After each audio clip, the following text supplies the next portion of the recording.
அவர் பாத்துக்கிறத வச்சே எல்லாருமே இம்ப்ரெஸ் ஆயிடுறாங்க அவர் மேல. இந்த மாதிரி ஒரு கணவர் நம்மளுக்கு வேணும் அப்படின்னு சொல்லி. இப்ப யாருமே வந்து அஜித் மாதிரி வேணும்லாம் நினைக்கல. இப்ப எல்லாருமே எப்படி கணவன் வேணும்னு நினைக்கிறாங்கன்னா, விக்னேஷ் சிவன் மாதிரி ஒரு கணவன் வேணும் நயன்தாரா வச்சு பாத்துக்கிறதுக்காக. ஸோ அந்த மாதிரி தான் பெண்கள் இப்போ ஆசைப்படுறாங்க. எல்லா கணவனும் கொஞ்சம் விக்னேஷ் சிவன் மாதிரி லிஃப்ட் பண்ணா நல்லா இருக்கும்.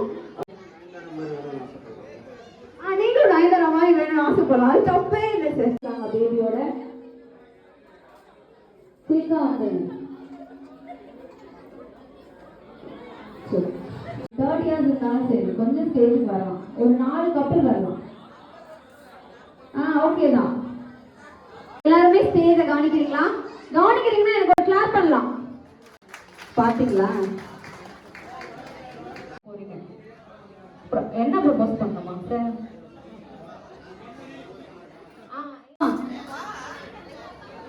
வாங்க வைஃப் மேம், வாங்க மேம், ஸ்டேஜுக்கு வாங்க மேம் ப்ளீஸ்.